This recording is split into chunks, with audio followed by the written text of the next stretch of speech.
engage in conversation. And that's what we're looking forward to tonight. Typically in a work session, we don't take motions, we don't make decisions, but these conversations help us move us forward to when we do have to make decisions. So that's really the opportunity that we had tonight to really converse with you and hear about your needs as charter schools.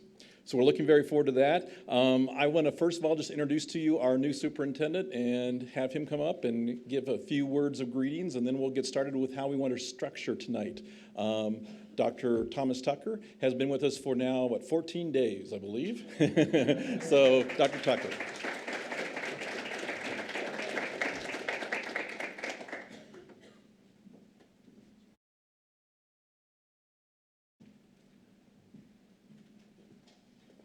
Thank you, David, and all of our board of directors. Thank you for coming out tonight. We greatly appreciate it. I also want to thank Erin during her time transitioning out of the superintendent's role and with me transitioning in. I want to thank you for your assistance. So thank you very much. And also, it's a pleasure to be here this evening. We spent, was it Saturday? Seems like it was Saturday and Sunday, right, Anne Marie? Together, working as a school community to talk about how can we best serve our 68,000 students. And what we came up with was unity of purpose. And what does that mean? That means serving all of our students, every student here in Douglas County. Those are our kids, and we have an educational and a moral obligation to take care of them. And so we're here tonight, as David said, to get feedback, to get your input on how we can best educate those 68,000 students. Thank you.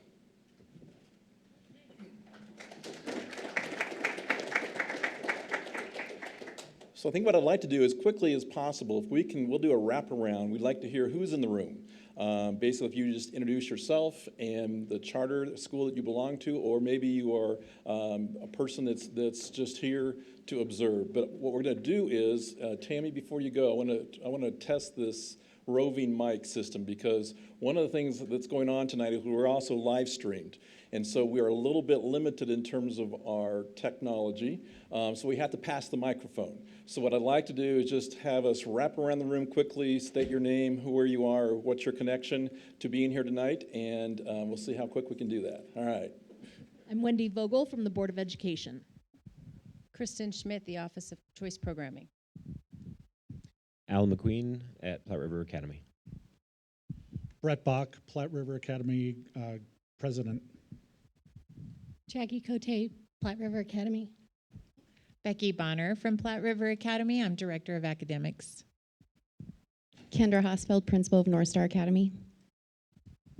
Diana Simpson, Principal at Ben Franklin Academy. Anne Marie Lemieux, Board of Education. Brian Chastain, Head of School, Skyview Academy. Lori Bachtel, Head of Operations at Skyview Academy. Todd Selector with Apex Community, Board of Director. Christy McGovern with Apex Community. Kevin Leung, former charter parent and in the Board of Educations. Hi, Rich Cosgrove, Director of Planning and Construction, Douglas County Schools. Christina Chanto-Shore, Board of Education. Penny Euchre, STEM School, Highlands Ranch. Robert Hornstra, STEM School, Highlands Ranch, Chief Operating Officer. Mark Alpert, STEM School, Highlands Ranch, Chair of the Board. Rebecca Murray, Parker Core Knowledge. I'm Terry Applin, Director at Parker Core Knowledge. I'm Jason Edwards, Principal at Lehman Academy of Excellence. Krista Holtzman, Board of Education. Ted Knight, Assistant Superintendent of Schools. Hi, Steve Colella, American Academy. Erin Kane, American Academy. Yvette Brown, Academy Charter School. Dean Meckelberg, Academy Charter. Jan Payne, President of the Board, Parker Performing Arts School. Jennifer Burgess, Principal, Parker Performing Arts School. Terrence Moore, Principal, Ascent Classical. Sabrina DeRamus, World Compass Academy, Vice President of the Board of Directors. Jocelyn Reimer, Challenge to Excellence Board Member. Alec Lee, Challenge to Excellence Board Chair. Ray Watley, Challenge to Excellence Assistant Principal. Scott Smith, Finance Officer, Douglas County School District.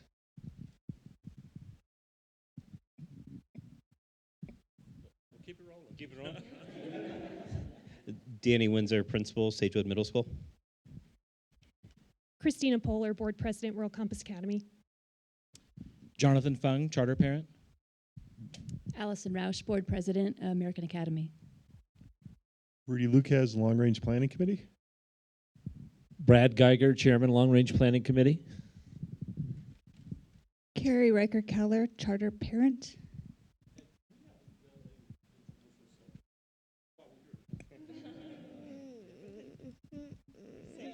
We're a little shy, but she is charter student. Ellery Veldhuizen, Board Member, Skyview Academy. Hi, I'm Tim Rexine with Renaissance Secondary School. Margot Branscombe with Hope Online. Peter Beerbaum with the Bright Futures campaign, supporting bond mill. Brandon Helwig with the Colorado League of Charter Schools. Gary Colley, Community Accountability Committee.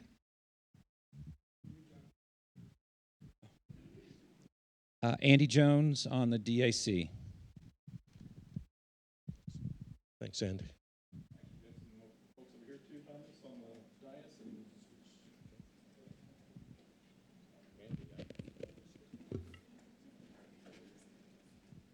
Paula Hands, Public Information Officer. Matt Reynolds, Assessment Officer. Gotham City, IT and Operations. Jake Bott, IT Technician. Tammy Taylor, Assistant Secretary, Board of Education. Did we miss anybody? Heather's here. Heather O'Meara, Hope Online. All right, very good. All right. Well, thank you. Holy cow, we did that. Yeah, nice turnout. So before we get into having you have some conversations and discussions, we want to begin by just acknowledging again, I think Thomas said it well, is this unity of purpose. We recognize that we are about 68,000 kids. And as a board, it does not matter where they go or what path they decide to take. That's what we're committed to. And that's why it was really important for us tonight to have you guys come out as well to share with you what are your needs in terms of if we put a bond or an MLO on the ballot, what are the needs that you are after or that would help you as well? Obviously, this whole process takes a lot of figuring out and prioritizing where our greatest needs are, and that's part of the challenge that our staff will have when they come to us on August 7th to make a recommendation to us about what they believe are some options or some packages that we should consider if indeed we go with a bond and an MLO. So before we go there, I want to talk about what we know so far about charters in terms of your capital needs. There really is two ways that we collect information from you, or two ways that we've collected information from you this year. One is through our master capital plan process. As you know, in our master capital plan, every one of your schools has a page that lists specifically those capital improvement projects that you're focused on. And you've also identified, similar to how a neighborhood school is identified, in terms of Tier 1, Tier 2, and Tier 3 needs. Tier 1 being those needs that, should they not get resolved, the school could shut down, and Tier 2 and Tier 3. So that's one way we collect information from you. The second way is back in, I believe it was April, we also sent out a survey asking for you to give us some ideas about what you might do if there were additional funding provided. This board, I'm really proud to say, already has decided that what if we put an MLO, that 100% of that gets passed through to the charter schools, just like any of our other 68,000 kids. We also, though, in that survey asked you some information about what you might prioritize. So I'm going to ask Scott to start with that, and then we'll give you an opportunity to build on that information that we have from the master capital plan to the survey that we took in April. We'll then ask you to build upon that in terms of your table group conversations so we begin to have an understanding of what the needs and what the priorities are. So Scott, if you want to come up and share a few things.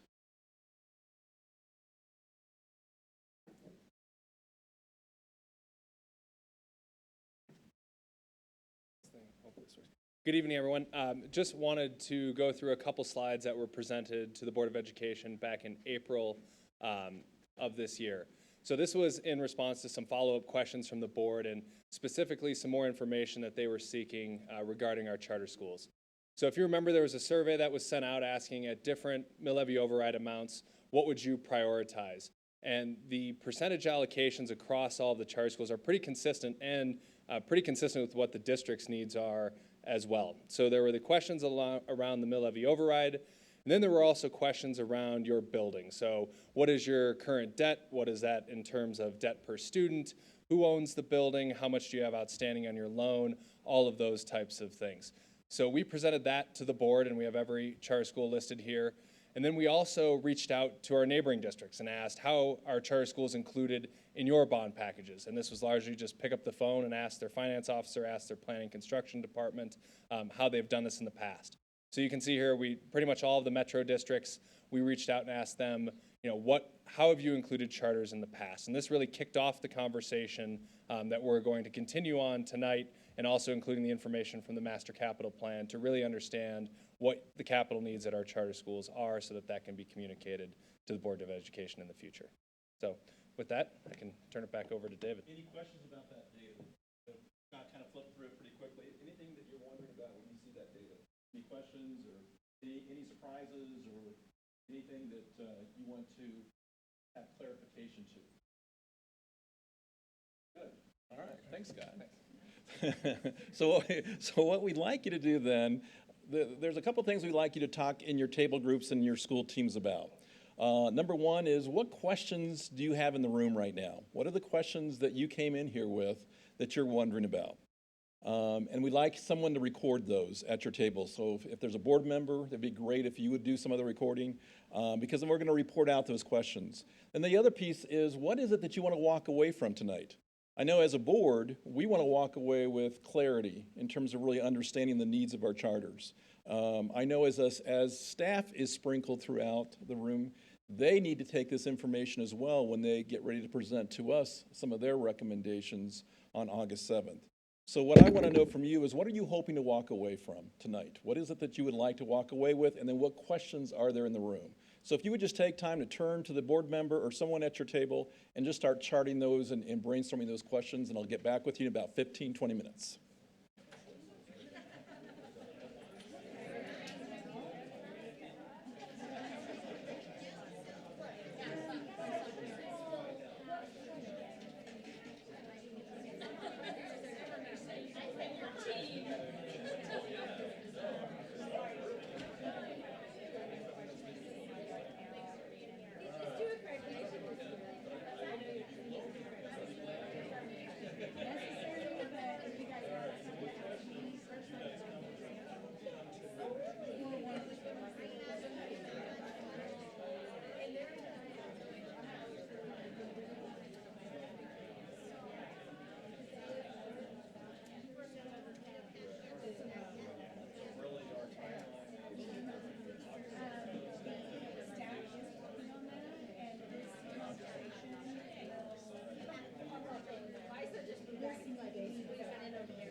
Folks, we're going to ask you to wrap up in just a few minutes so we can come around and start recording some common themes.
As you're wrapping up your conversations, if you can start to think about who at your table is going to report out and start to think about a couple themes that you would like to share with the group, that would be great.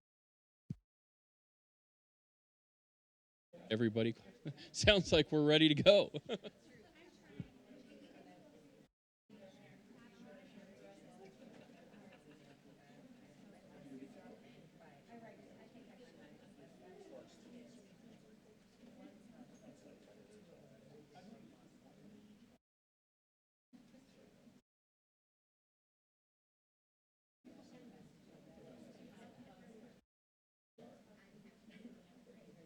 All right, I think we're going to go ahead and get started, and we're going to be presenting up here on the Google Doc of kind of shared themes that we're looking to share tonight.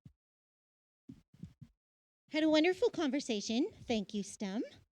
We had, what questions do you have? And our questions were, we have some questions that are a little bit unrelated, so we'll talk about a play field and a practice field and a ball field, but also a discussion around the use of the building and then the age of the building and the needs of the building, the needs of safety, resource officers.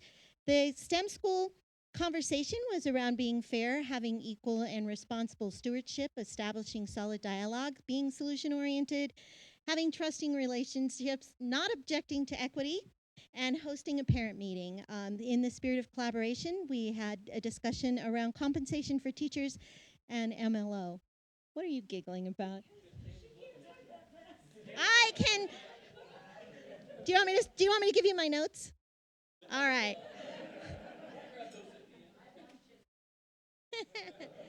All right, Krista.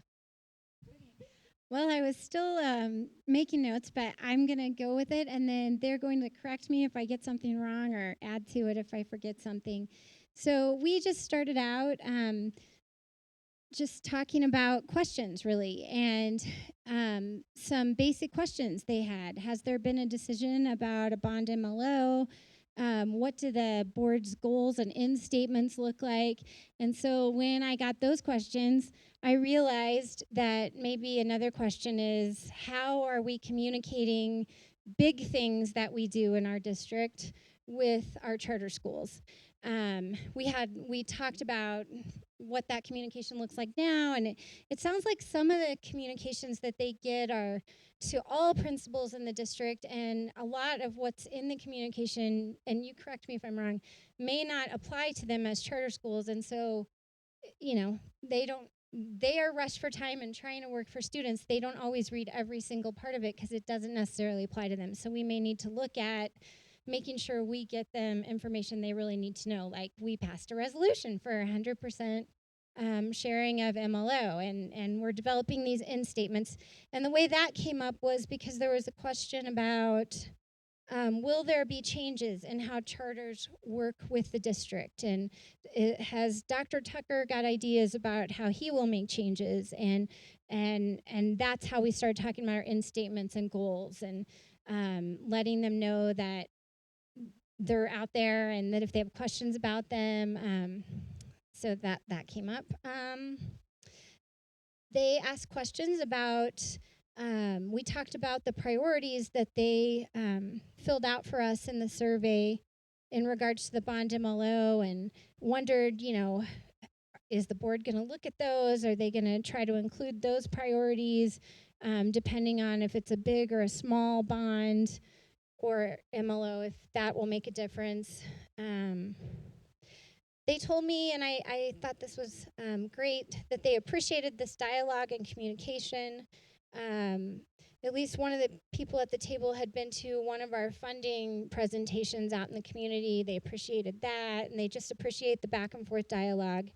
And they also said that nobody wants to hurt any school. They want all of our schools to be great. They want to lift everyone up. Kind of look at the schools where they're currently at and what they currently need, and try to forget the history, because everybody, we haven't had enough money in this district for a really long time for anybody. And so they recommended looking at our current needs and our current schools, and not what they said was they don't want to hurt any school. So is there anything you guys want to add or correct? Okay. All right. Thank you.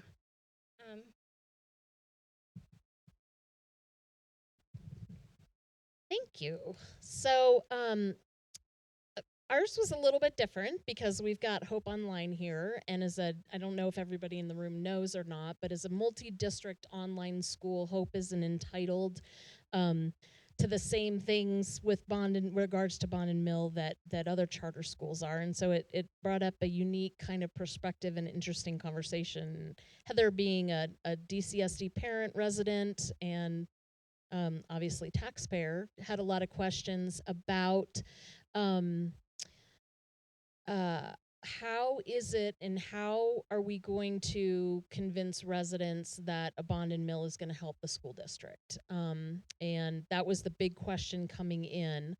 We talked a little bit about the fact that residents don't understand how funding works. They don't have a clear picture of, just because our property values increase doesn't mean we're getting additional revenue into the district. And so that seems like something that needs to be clear in communication. And then there was some talk about how can the Board of Education and the district put more emphasis on valuing all choices that we have, not choices necessarily, but the different options that are available for all students. And then Heather brought up an interesting concept about, we've had newer charter schools that have come on board in Douglas County that have been able to make use of, and none of us know exactly how that works or the details, so very much smarter people in the room would know better than us, but that they've been able to make use of the district's interest rate, and that would have a significant impact on funding if that were a way to be able to convert for maybe older charter schools with that service, that could maybe have an impact on their monies that are available. So I don't know if that's something that we have more of a discussion about going forward, in that might help level the playing field a little bit more. Do you think I covered everything? Okay.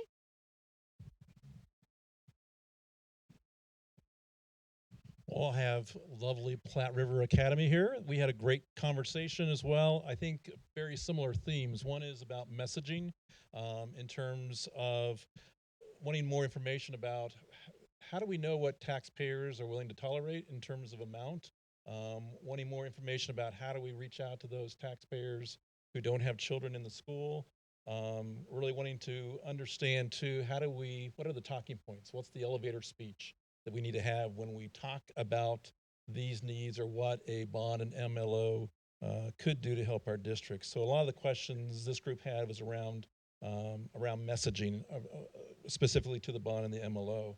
I think the conversation, though, that we really enjoyed was just this notion about how do we fairly distribute dollars when there's so many unique scenarios with charters, whether there's a charter that needs a wing on their building versus a charter that just needs to have a new air conditioning system. So we really began having some conversation about how do we guarantee fairness in terms of this process. Certainly we talked about our tiering system that we already have in our system, where the charters have tiered themselves in terms of their needs. So we're wondering about how do we maybe use that as a foundation if we can mirror what the non-charter schools are doing. So for instance, if the non-charter schools are looking at tier 1 needs, if that's part of the bond package, then charter schools could be part of that as well. If the non-charter schools are looking at security systems, then the charter schools could look at that as well. So we talked about if there were ways for us to identify themes in our bond packages that all schools, regardless if you're a charter or a non-charter, could actually be under or actually benefit from.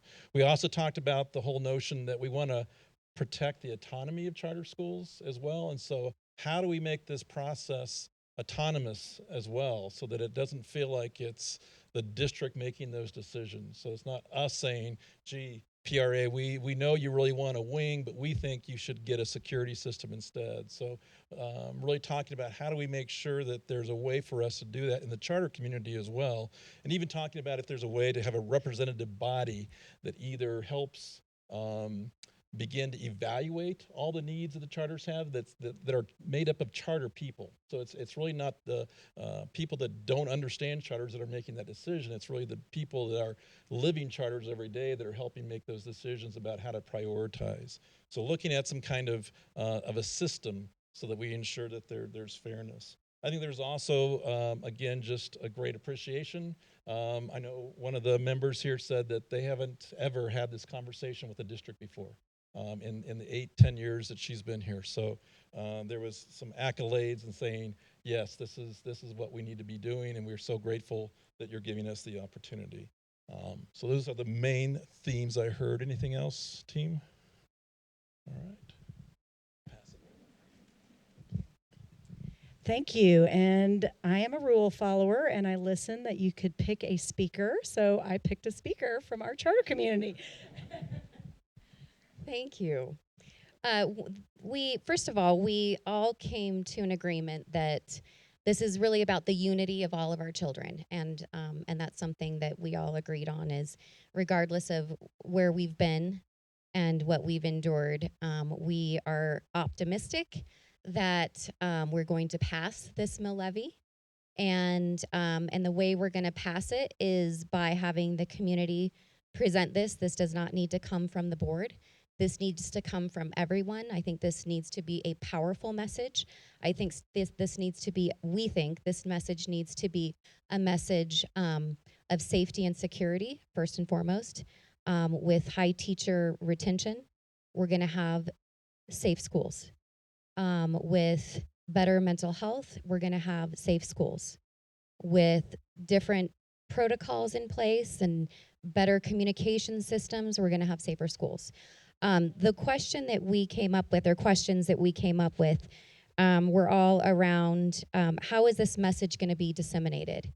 And we talked about polling and what was already done with the community and how we're going to deliver this message, because this is going to be critical. Our children are maybe at charter schools that may have been coming from neighborhood schools, maybe going into neighborhood schools. And so there are so many different scenarios here, but this is definitely about the students, and we're hopeful that it can be passed if we handle it in a very optimistic way, but also a way that we can tell families and parents who may not understand the importance that this is about the safety of our children, because I think everybody responds to that. There's been a lot of mental health issues in the news lately, and I think we can definitely use this message to help at least ease the minds of parents and let them know we care about the well-being of your children. So we talked about a few things. couple things that we talked about is the mill levy, and we're very happy that it's going to be shared. I think that all of our schools have different needs, and we have the autonomy to use that money to do what we need to do. And then we talked about the bond, and this was a little bit trickier to talk about because everybody has different capital construction needs. And so we talked a little bit about the difference between equality and equity.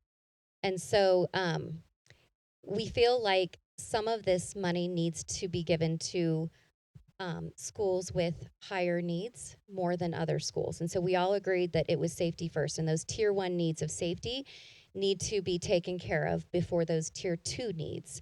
We all agreed on that. We also think that in order for this to be successful, we need to put something in place for everyone, for every school. So for instance, when we went through our SRP training last year, I think it was Rich Payne who came and was talking to us a little bit about having a 2-way radio communication. And I said, I want one of those. Can I have one? And he said, they're pricey. And I said, I think every school should have one. And I think he gave me a number of how much it would cost to have every school have one of those things. And I thought in my head, well, why don't we? And why isn't that one of the first things that we ask for when we pass this? Because we're going to pass this. These messages need to be delivered by first responders. They need to be delivered by somebody who is passionate and really understands the needs of Douglas County. And so that was just one example. The other example is, you know, all of us are really concerned about the mental health in our schools.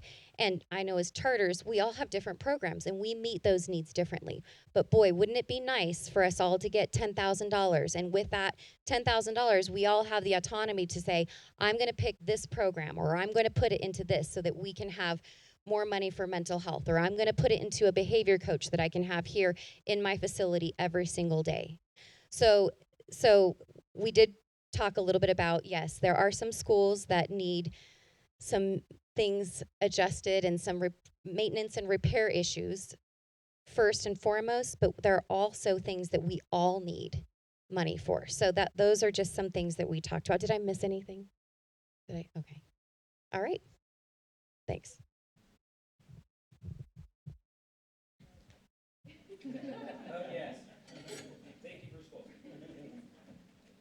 Well, I would like to thank Christine and Todd from Apex. They give me a lot of wonderful questions, and Apex is a very easy charter school to work with. And I've great experience, with them. I want to thank you, for their great cooperations with us in the past years. 5 directors already speak a lot of things, so I don't want to be perseverate. So I'm going to pick the pawn that has not talked before, okay? And Apex asked me why charter should support this initiative. And I think there's 2 things that's important. Besides Unity, we are all Dallas County School District students. Charter face the same issues as the other school. The pay for your administrator or your teacher directly get it from the MLO. So if we can get more money, you can increase your pay. You can equally attract more qualified or pay your existing staff, which dedicate so much for your school, more. They deserve more. They deserve every single penny more. They do. Please pass the MLO so you can pay your wonderful administrator and teacher more. That's number 1. Number 2, we have 21% of our students in DCSD are charter school students. I would say 80% of those will go to the neighborhood high school, okay? Because we only have 2 charter high school right now. So if you look at the future for your kid, sooner or later, you will become neighborhood school parent, okay? Some trying to draw distinctions between different types of school, but sooner or later, we are all one school, and we have one of the highest graduation rates, 91%, and several of the high school are nationally ranked and have a really, really good reputations, but those take money. Your kid will eventually go to those schools when they go to 9 to 12. So you're helping yourself also to maintain the high quality of the Douglas County High School by passing the MLO, okay? And also, there's one very good question, and there's always consistent rumor that I think we said several times, and I want to make sure that we know that we will give 100% mill levy to charter school. Every single elected director in DCSD has said that. We will do it. You have the 100%, guarantee, okay? And also, we looking at, and there's also questions about assessing to the capital fund. I'm so happy that, to know that at least 13 charter school has submit your capital lead. So hopefully every one of those will, so we can see how we can do it for your capital lead in the future. That's something that certainly we will keep it in our mind.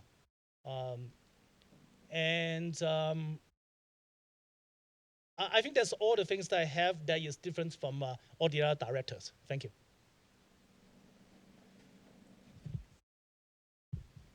All right, I'll keep this brief since I think we've touched a lot of what we talked about, but we started our discussion talking about some of the mechanics of what an election could look like, timelines, rules, some of the campaign rules, uses of funds, mill levy versus bond, timing of when we would receive funds and how that looks different depending on a mill levy or bond, all of those types of things. I think the biggest theme that came out of our group was safety and security, and especially Challenge to Excellence has a unique situation where a hotel is going to be built right next to their school, and so they're concerned about the safety and security of their students. And even not necessarily physical safety, but we talked about mold and remediation of those types of things, and environmental safety within the building, indoor air quality, all of those types of issues.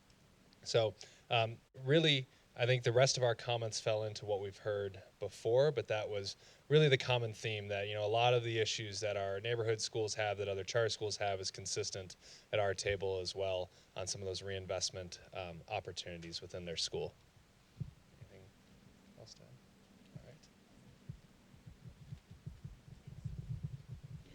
add? All right. I won't repeat what's already been said, but the charters at this table have different needs. When you look at their capital needs, there might be a school that is looking for a permanent facility and would use the money towards land. There are schools that might be interested in being able to use the district's interest rate or get some creative financing out of that. Definitely, we all have special projects with security as the number one concern with what we could use that capital construction bond fund for, whether it's increased security systems, ballistic coatings on our windows.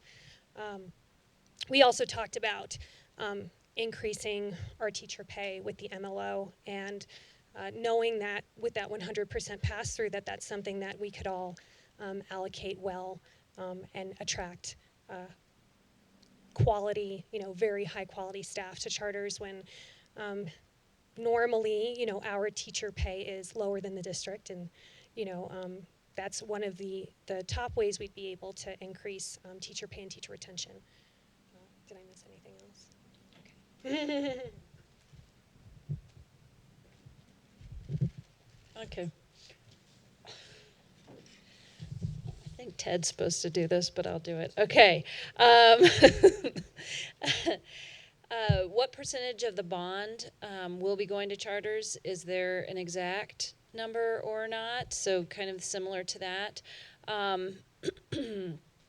And another question we wanted to know was how big of a mill is the district board going to go for? And and possible how large of a bond are they going for. Again, we asked about communication.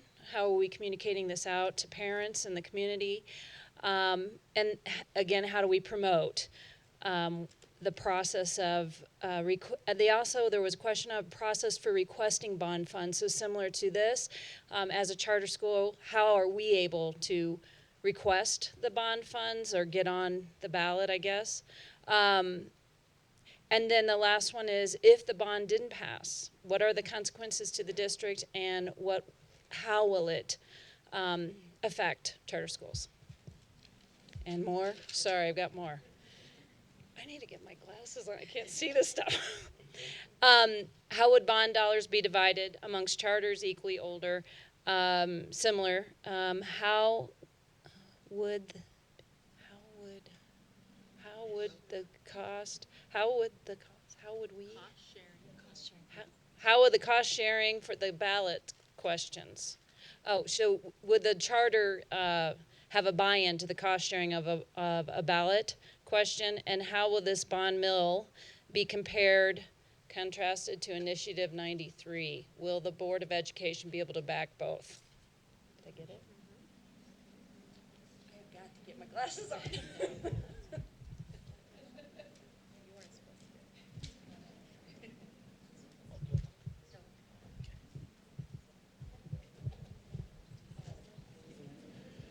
Okay, so Tammy has collected many of those, and I think we have an opportunity now if Director Ray wants to kind of summarize or make any comments. I think we got everyone, didn't we? No. Yes. Are there any further questions? Yeah, is there anything that we missed? I would commend this table for asking a bunch of questions that I was thinking about and trying to ask as well. So those are some big issues. How much mill levy versus bond? How will the charter schools apply for the bond? Everybody's talking about security. Will it just be understood that every charter school gets a portion for security, and then maybe for facilities has some other things? I think all of those are very important questions for the charters to know and to be worked out prior to the actual election.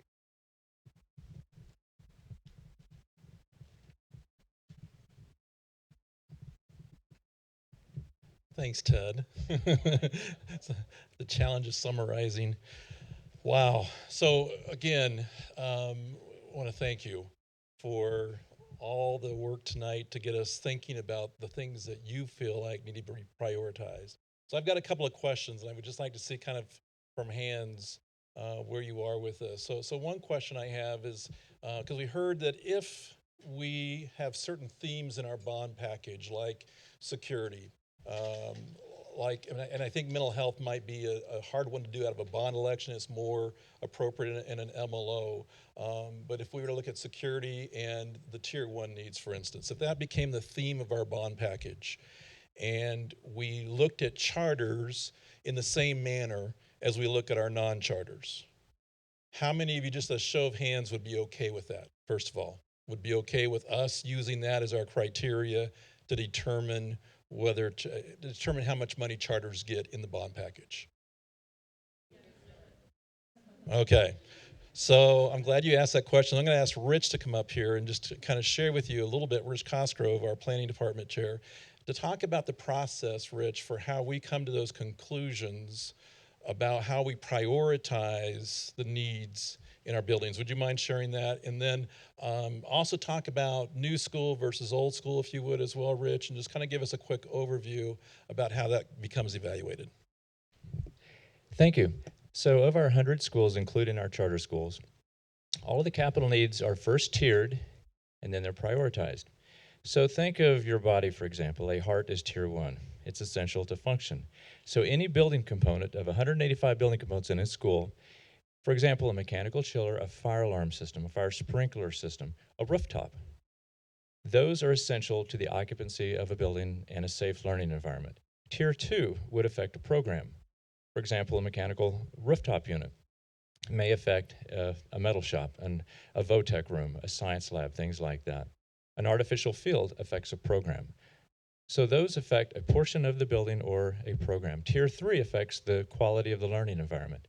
So while carpet is a tier 2 because it's indoor air quality, it literally affects the health and wellness of a building. Tier 3, the drop ceilings, the paint, the casework, things that make one want to be there and enjoy learning. Tier 4 is not quite discretionary, but close to it, like landscaping. It's very important as a homeowner, and you'll probably get written up if you don't maintain it. But that is a real impact on the quality of the environment. So those are tiers. The tiers never change. An elevator, a generator, that's a tier 1, okay? So then we prioritize, and we prioritize using 5 criteria: the cause, the risk, the impact, and the age of the component. So for example, Academy Charter, 2001. It's a relatively old building. Platte River Academy, the same. It has the same kind of conditions as some of our older neighborhood schools. Skyview, STEM. They're newer schools, but they're in older buildings. So we prioritize based on the actual condition of that tiered asset. So we have 12 levels, tier 1 through 4, high, medium, or low. And so one can approach it by year, by condition, by tier. And the challenge is most of the tier 1 items are mechanical and electrical. They're behind the wall and you're not going to see them, but they're essential to the building. So it's not very glamorous. Whereas tier 2 and 3 you see, and that would impact the learning environment. And so we assess 185 building components in every school every 5 years. Every February, we request the input from charter schools. We honor their data. We don't add or delete anything. Your data, we tier it. We don't prioritize it, though, because we're not intimate with the as-built, with the condition. So we trust your knowledge and would ask for your feedback, as we did, as the Long Range Planning Committee did this year, ask all the principals, including charters, about your most urgent needs, because no one knows better than the site-based leader.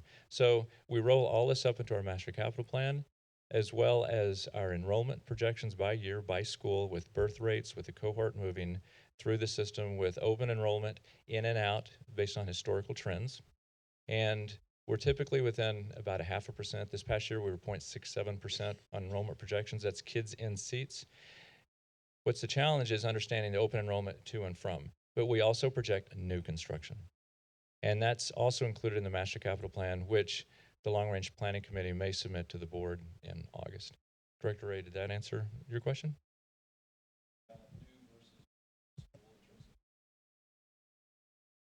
So, for example, at the 10-year mark is the first time we set foot in a school to assess it.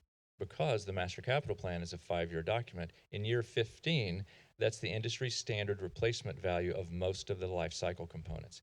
Now, granted, an elevator is 35 years, so those aren't going to start hitting till later. A sprinkler system is 20 plus years. That's the infrastructure, not the actual lines and heads. So everything's life cycle. So you will see in this Master Capital Plan for the first time, Stone Mountain, Clear Sky, Gold Rush. Those schools, we opened up 8 schools in December 2007 and 2008. And all of those schools, their life cycle components are starting to hit the Master Capital Plan. So typically, at the 10-year cycle, we'll start assessing, unless it's emergent, and then we will add it to the plan earlier. Sometimes you get a building component that just isn't good. So we have to add that.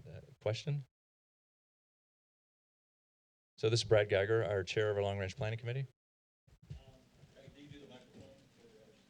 I guess I just was going to comment, Rich, and you'll have to specify. My recollection is that the MCP this year is going to identify about $65 million in Tier 1, Priority 1 needs in neighborhood schools, correct? I didn't do that.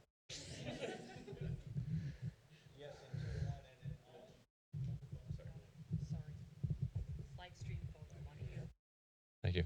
I have my Master Capital Plan back over there. I wish I could look at it, but basically, except just for neighborhood schools. So charter schools were 25 to 37 million, and all neighborhood schools and support facilities were about 240 million. That's all 4 needs, all 4 tiers. And it just depends. The Master Capital Plan typically increases about 25 to 35 million a year, just based on life cycle. Industry standards are to reinvest about 1 to 2% of your replacement value every year, which is about 30 million. We've been investing about 5 to 10 million a year.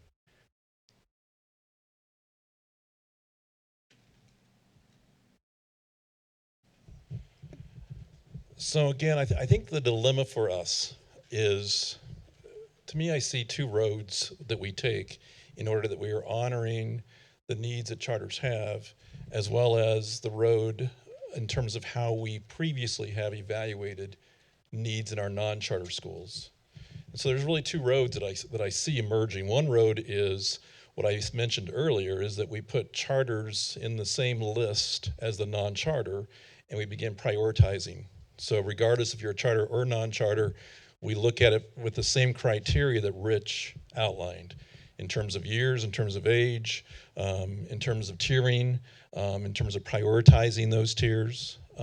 That's one way to do it, but it will require some work, of course, in making sure that our staff is able to access your schools to be able to make those decisions and make that evaluation.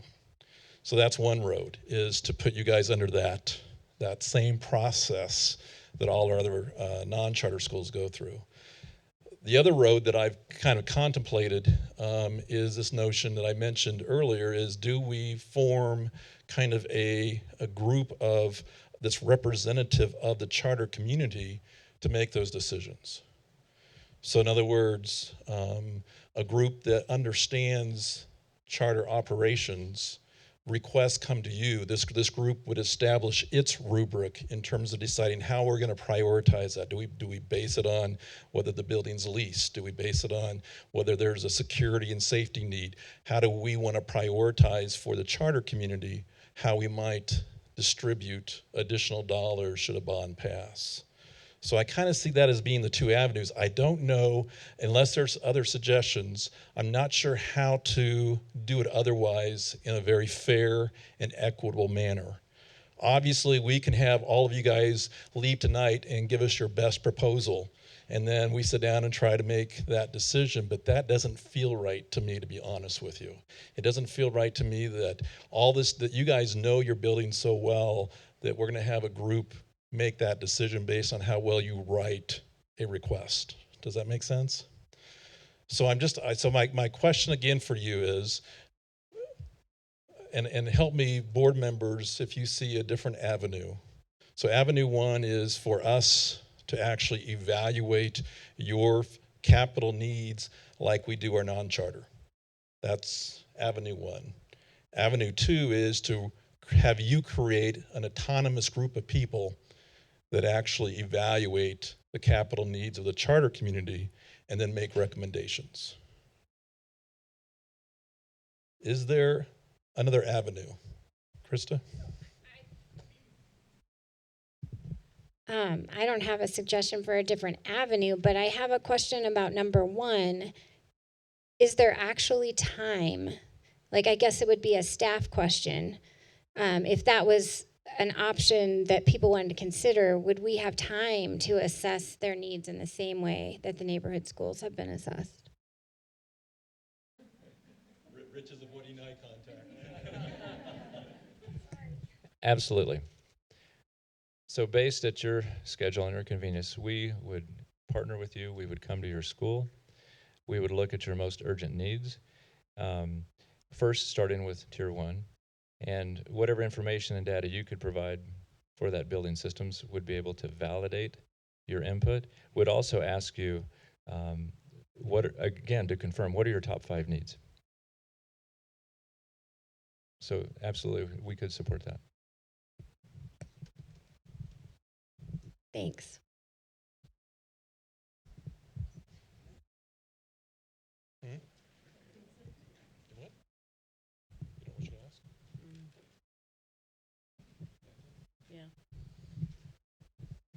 So I'm going to go back to that then. So any other suggestions other than those two avenues? Avenue one is to have charters go through the same process as non-charter schools in terms of evaluation of capital needs. And 2 is to have the autonomy of your own group that makes those recommendations. So my question that came back to me, thankfully, is could you clarify with the second one, how would that happen? What would that look like to you or even to our charter community of getting that group together, making sure it's fair, making sure it's equitable, and getting that. So if we have a bond that's specific to Neighborhood Magnet Online for ECSD, sorry, Hope, and our alternative schools, and then would we have a separate bond, say, because I know, and this is just an example, other districts have said, we go out for this bond for this school and a $2 million bond for our charter schools, and they figure out how to divvy it up. Is that what you're thinking of? Could you clarify that? And again, I don't want this to be just me, by no means, but if I were to do it, yes, it would be something along the lines that we would somehow formulaically figure out how much bond dollars do we allocate to our charters, just a lump sum. And then we would then have the charters decide what's the fair process for developing a group of people. I would want to do that. I would want you to decide, is that a representative from every charter school, from our 20 charter schools? Would you have a committee of 20 people? Just so that there's representation? Is it regional representation? I would leave that up to the charters to make that decision. But basically it would be, okay, here's your $10 million charter school, come up with a committee, come up with a process, come up with a way to determine how to prioritize. Get you and then and Chris. Yeah, I wonder if it's possible, since there are certain things that everybody has tried to address, such as security, where you take these 2 or 3 priorities and you say, we want every school in the district, charter or neighborhood, to have these things in place, like windows, for example. And then we set a standard, and it's a simple formula. We count the number of windows. It doesn't matter. You could have a brand new building that's not secure enough for, for the purposes we're talking about, so that everybody, all the schools would get this, you might say, minimum level of certain tasks that they want to do within their building. And then when it comes for other facilities costs, like HVACs going out and age of buildings, that would be more on a need basis. But pretty much everybody has a dog in the fight when it comes to security and a couple of these other issues that we've talked about. And that way we can shape the bond issue as being in part a way to make sure we have secure schools. So that could be an additional avenue or a combination in terms of establishing a standard that says security, this is what security is going to be for all our 92 buildings, no matter what. And so that we make sure that all buildings meet that standard. That's one way. And then we begin the process of evaluating the tier 1 needs in addition to be able to base that on need then. So it's a really twofold. And I really heard you say there was another option, and that was that everybody is autonomous and submit their documents requesting certain approvals. So you're saying everybody submits it, and then we look at it as one option. Yuck. 2 would be that you guys create a group together and submit options that you've agreed on. 3,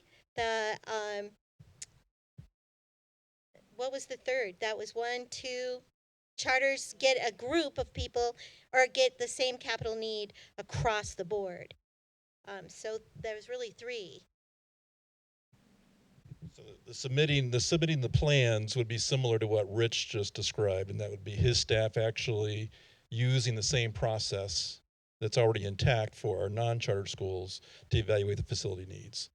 Okay, so it could be submittal. It could be that we already have their tier 1 needs. It could be just Rich and his team going out and affirming, like he said, what are your 5 most critical needs?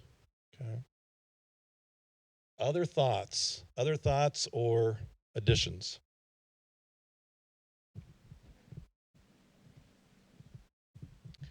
Just a curiosity question, whether or not in the discussions about distribution of bond money, if the board has talked about charters being allowed to use any of that money for debt reduction.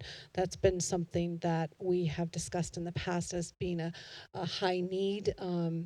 not that the other needs wouldn't be important or that we wouldn't in the end decide go with the other needs and align that way, but just making it an option for charters to use the money that way if their boards should decide. And the quick answer is no. We haven't had that discussion, and that's really what tonight's all about. So if there's a strong feeling that debt reduction is something you would prefer to focus on as opposed to Tier 1 security or the things that the non-charter schools are focused on, that's something that we'd want to hear as well. I see a few head nods throughout saying that might be a need as well.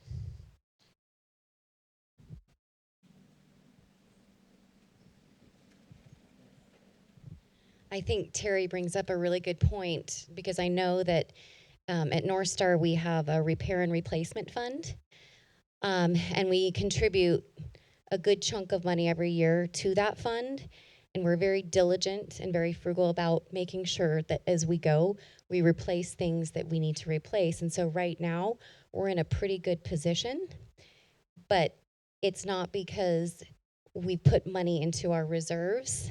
It's because we put money into repairing our building for safety and security.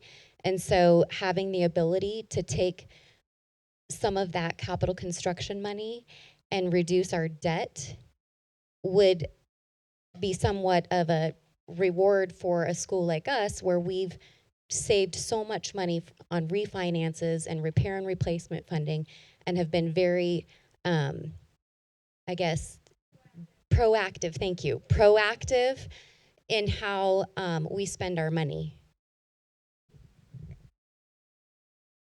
And I think if we were to go that avenue, that would probably advocate for the charter community having their own group of people to make those decisions. Because for those of you that are in that position, debt reduction makes sense. For another charter school, that doesn't make sense. So it's hard to do that blanket solution.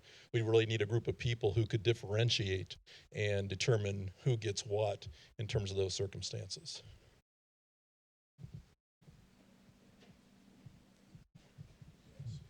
I think that the discussion we had at our table, I respect the fact that some of the charters are looking for debt reduction. We're really more focused on the other issues. We think we're managing our finances well, but safety and security is critical. Teacher compensation is critical. Some new facility is critical, and doing debt reduction, I think, would be the lowest priority for our board at this point.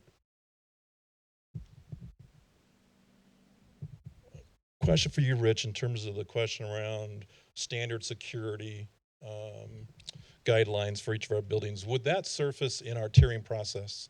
So in other words, if a school only had analog cameras instead of digital, would that become a Tier 1 need, or would that be a priority? Yes, it would. So safety and security is tiered in our master capital plan. Currently, there are no Tier 1 because the Tier 1s get addressed. That's a regulation and compliance issue. There are 2 through 4s. So we do have district standards for the number and type, analog versus digital, for example, of the number of security cameras and where they're located throughout schools. We have standards for door hardware. Of course, you are all complying with the Door Hardware International Building Code, but I saw many of you submit those needs because that's not only a life fire safety, but that's a safety security lockdown issue as well. So many of you have identified those. That's a standard. The number of lockdown doors, the amount of window filming and hardening on ground base glazing, that is a standard. Many schools across the state have not pursued physical security measures because they're not driven by code. They're owner discretionary items. But we all want it safe. So yes, we do tier and prioritize those, absolutely. And many of you did submit security measures. Not all, but many of you did. But we could share our district standards for discussion. Does that help?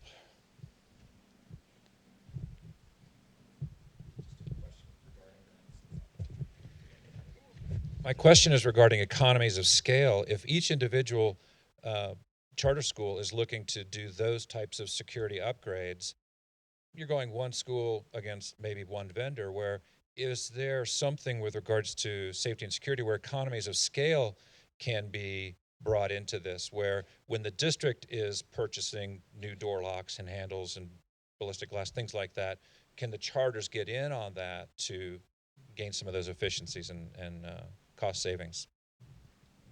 I would say the answer is an emphatic yes.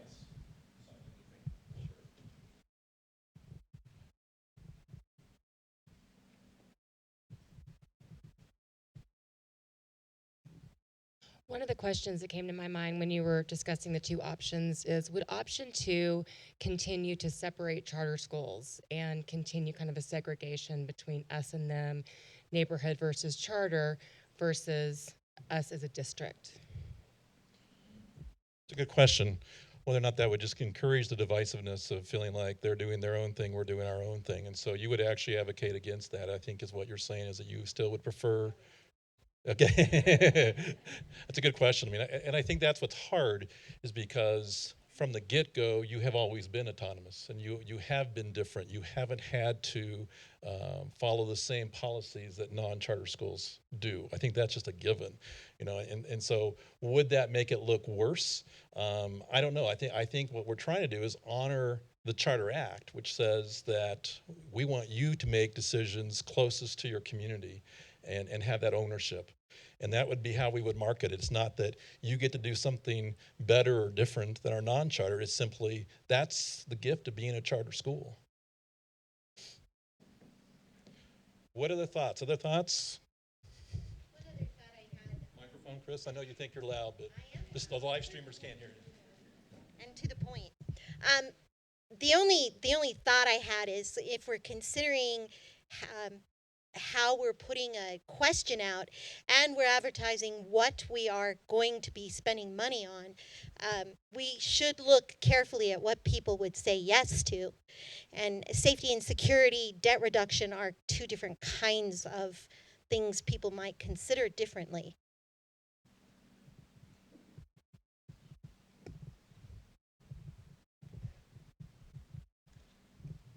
Yes, I'm just wondering, what is the actual ballot going to look like? I realize we don't have that yet, but mill levy seems pretty easy, just to say charters get 100% of mill levy.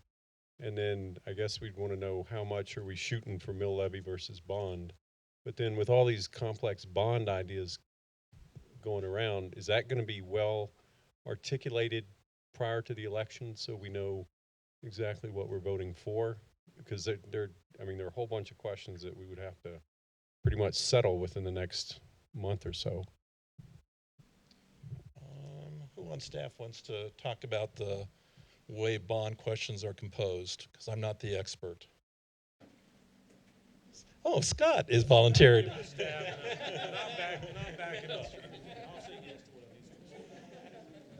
So I'll do my best to answer that. The board sets what's in the ballot question. That's obviously written by bond counsel and meets all the requirements of Tabor and everything like that. I'd say the key is that when we describe things in ballot questions, on the mill levy override side, we say such as, but not limited to, and because we give a few examples of what it would be used on, but we want to make sure we maintain as much flexibility as we can. Same thing on the capital side. There'll be some ideas around what we would invest in, whether that's safety and security, and obviously this is all up to the board, but it's going to be related to acquiring or improving capital assets is really what the crux of the ballot question is. So we want to make sure that we're specific enough that voters understand what they're voting for, but flexible enough that we don't lock ourselves into a really narrow interpretation of the ballot. But the board is the one who actually votes on putting what language goes in there. In other words, we'll seek bond counsel, and one of the reasons we're having this meeting tonight is to get your input. And because we really don't know, and I'm certainly speaking for myself, whether or not the funds can be used for debt reduction, but we will ask bond counsel. Your administrative team will then have conversations with the board. And from there will be decisions made in terms of how much of the bond will be used to take care of some of your needs that you've articulated tonight. Vince, did that answer your question? Did that? Yes. Okay. Okay, so I'm going to go back to the question again in terms of what angle or avenue we want to take. So path one would be for us, again, to use the district's process to evaluate capital needs your buildings just like non-charter buildings, and making sure that we are acknowledging the standard for security. That's the assumption, is that that's the essential. All schools would need to get to a certain level of security across all our schools. And there would be a process then to prioritize the other capital needs. And then the other pathway is to have the charter community come up with their own process for determining how dollars might be distributed. Okay.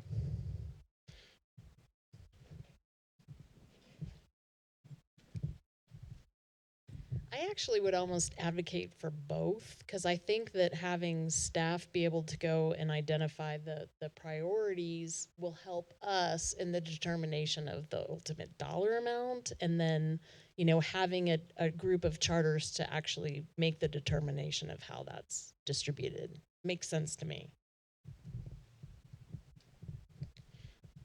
Thoughts about that? Brad. I just want to add information. Going through what's been identified as tier 1 needs for charter schools, about $2.7 million. That hasn't been prioritized. That's just tier 1 needs. That compares, just so you know, to about just over 71 million tier 1 high priority needs identified in neighborhood schools. So 2.7, 71.5.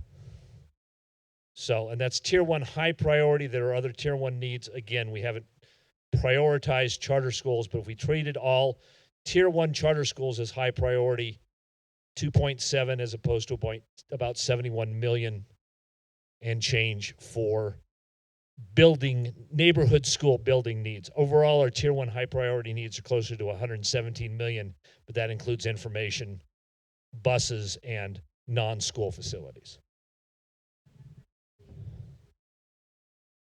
Include what? No, that's not addressed at all in the master capital plan. I'm just talking about identified capital needs at the charter schools who responded to the MCP. It's about 2.75, and about 1 million of that at one particular school. Yeah.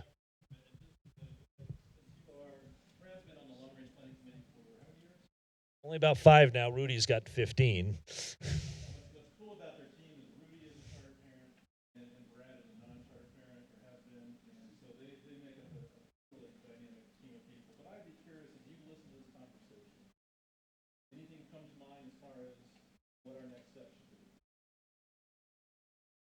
There are a lot of equity issues here, and I understand, you know, if you've been the school that's already invested and put the money in and you don't have the glaring needs now, it might feel, I can see how it feels unfair that another school that perhaps has not done that.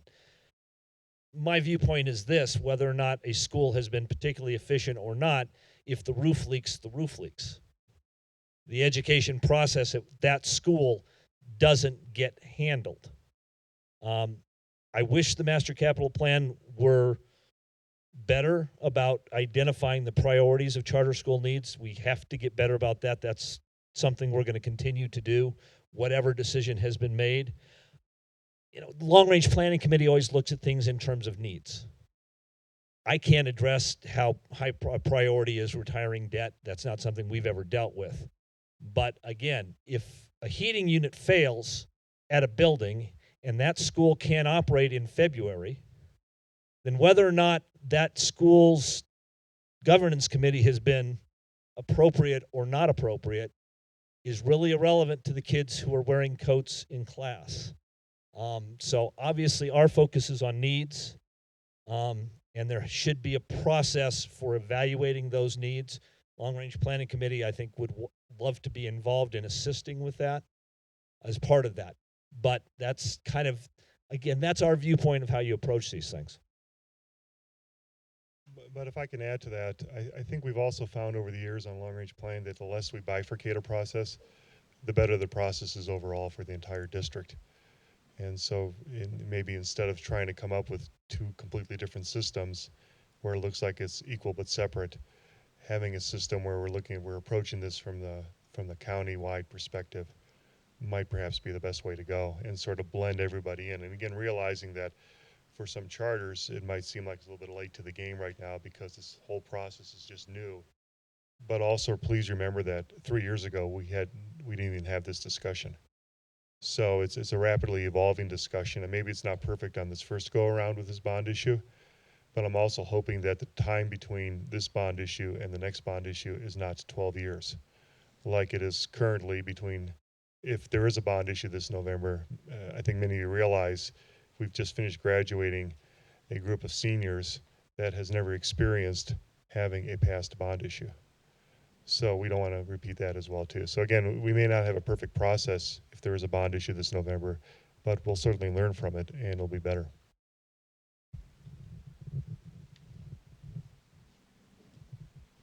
So it sounds like, Rudy, you'd be advocating for us just to do a county process, a district process that blends everybody together, does that evaluation in the same manner that any school does, and that we go forth based on that for our first step.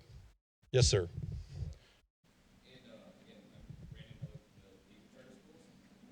Hang on, Randy, just a second. We got some live streamers that can't hear you. On that note, if it would be helpful for the league to share some of the ideas that other districts have had, or Jeffco just went through this exact same process, this exact same room, exact same consortium, exact same questions, and they've done it several times now, and I think they've been in this room for about 10 years, and so I think they've seen 4 bond mill combo something, pass, fail, pass, fail. So it'd be helpful for you guys to talk to them or hear their process or hear what they went through, things that did work and didn't work. Would love to share some of that. I mean, I can share a little bit, but I don't know the details. I could connect you guys with them, but. I know Dr. Tucker and I are coming out to meet with you next week. I believe you and your partner in that organization. So we'll look forward to establishing some connections then. Dr. Tucker?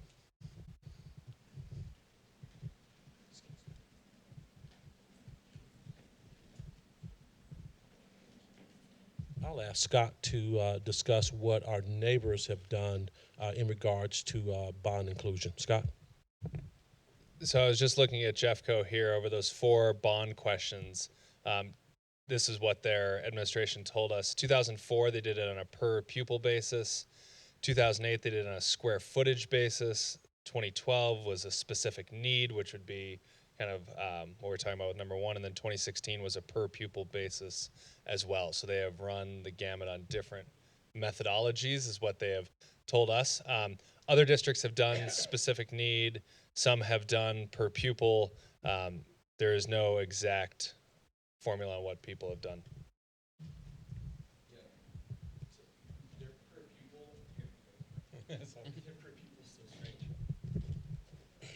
As I can understand it, their per pupil is, they submitted their needs, like a dollar amount for each of their schools to the committee. The committee looked at the charter school needs and the district school needs, came up with one number that they were willing to ask for as a whole entire bond. And then when it passes, then that gets divided up per pupil, and the percentage of charter school students divides off into the charter school bucket. And that got divided by the number of buildings that were there, that schools that were at least 5 years old. So there was 10 last time. So it is per pupil, but that took them a long time to figure out. And this year they decided to do the exact same thing. Like it took a long time to figure that out last bond. So they stood up and they were like, can we do it again? They were like, yes, just same process. So I know it's where we're getting to the time of closing our session. So I just want to check for some consensus if possible. And I think the best idea we've heard is that if we can really use a district process that says we're all under the same umbrella, we're all going to evaluate our security needs, our safety needs in a similar way, so we ensure that there's this standard that's across the board, regardless of what school our kids go to, that would be number 1 on our list. And I certainly heard Director Vogel advocating too, if we can also bring the charter community into that conversation where you're helping also check us, in terms of holding us accountable, that when we say, okay, here's the recommendations, we think Platte River Academy has some significant needs and they're going to get this chunk of change to be able to upgrade the standard, and this school's not going to get anything because they're a brand new school. So, we would use our charter community then to give us feedback about those recommendations. I think that's Director Vogel, is that kind of what you were kind of looking at as a hybrid of involving both the charter community as well as our district process? So that's where I'm going with. So I would just like to see if you just raise your hand, indicate does that feel like that's the right direction to go? If you would raise your hands.